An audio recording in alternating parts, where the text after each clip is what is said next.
সবাইকে শুভেচ্ছা। একটা বিষয় আজকে বলতে চাই। এই যে সংস্কার কমিশনের বৈঠক চলছে, সেই বৈঠকে বিভিন্ন রাজনৈতিক দলগুলো অংশগ্রহণ করছে, আমাদের পার্টি অংশগ্রহণ করছে। সেই সংস্কার কমিশনের বৈঠকের একটি প্রস্তাবনা হচ্ছে উচ্চ কক্ষ বিশিষ্ট পার্লামেন্ট, মানে দ্বিকক্ষ বিশিষ্ট পার্লামেন্ট।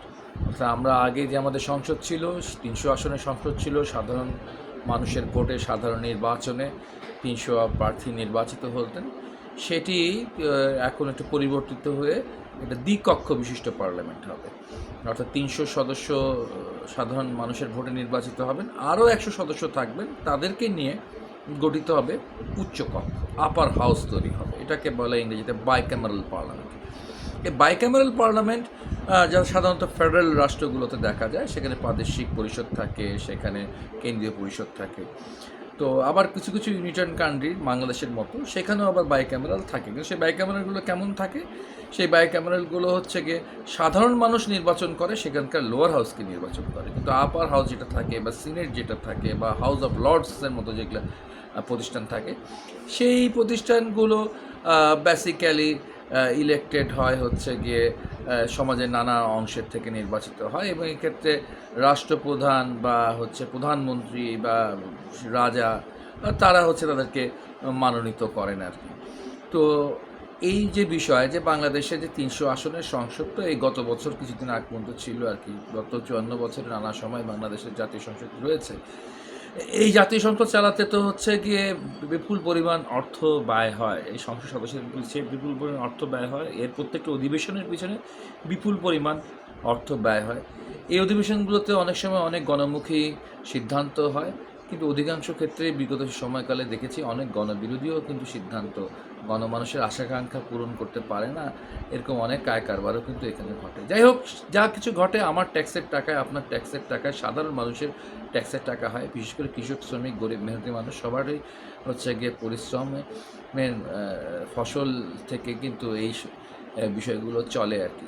তো এখন আমরা দেখছি যে আমাদের মতো গরিব দেশে এখন হচ্ছে আমাদের বেশ মানে বড় লোকের উচ্চবিলাস তৈরি হয়েছে। যেমন ইংল্যান্ডে রয়েছে House of Lords, House of Commons, তেমন আমার দেশে হচ্ছে বাইক্যামেরাল পার্লামেন্ট করতে হবে আর কি। কিন্তু কেন করতে হবে? যুক্তিটা কী? এই যুক্তি হিসেবে যা শুনছি তা হচ্ছে এই যে একটা power of balance. Power of balance কার সাথে কার? সাধারণ মানুষের ভোটে নির্বাচিত নিম্নকক্ষের সংসদ সদস্যরা, তারা সরাসরি জনগণের ভোটে নির্বাচিত। এই নির্বাচিত সংসদ সদস্যদেরকে যে মানে তারা যে সিদ্ধান্ত গ্রহণ করবে, সেই সিদ্ধান্তগুলো আবার নাড়াচাড়া করবে এই উচ্চকক্ষের সদস্যরা। এবং এই উচ্চকক্ষ আবার কি, এরা কিন্তু খুব বেশি পাওয়ারফুল থাকবে না, এরা কিন্তু বাতিল করে দিতে পারবে না, এরা কোনো কিছু বাতিল করে দেবার ক্ষমতা এদের নেই। যে সংস্কার কমিশনের যে প্রস্তাবনা সংবিধান সংস্কারের, সেখানে সেরকম কিছু নেই। সে বিদেশের ওই আপার হাউসগুলোর মতোই এই হাউসগুলোর ক্ষমতা থাকবে আর কি। ফলে এই যে এটা এক ধরনের ঠুরো জগন্নাথ হবে। ২-৩ মাস তারা আলোচনা করে এটা ফিরিয়ে দেবে, ফিরিয়ে দেওয়ার পর এটা যদি হচ্ছে কি নিম্নকক্ষ তাদের আলোচনাকে বিবেচনায় না নেয়, তাহলে নিম্নকক্ষের আলোচনায় নানা প্রক্রিয়ার মধ্য দিয়ে এটাই আইনে পরিণত হবে বা এটাই সিদ্ধান্তে পরিণত হবে। তাহলে এই বিষয়টি কেন? এই বিষয়টি কেন?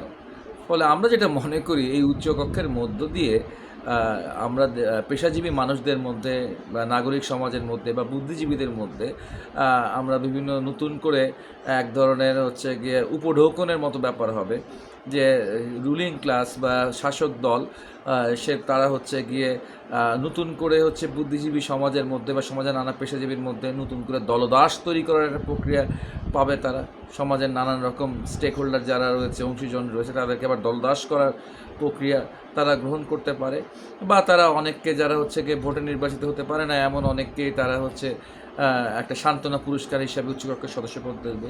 তবে এই ধরনের যে বিষয়টি, এই বিষয়টি কোনোভাবেই আমার পার্টি বাংলাদেশের কমিউনিস্ট পার্টি সিপিবি মেনে নিতে পারছি না।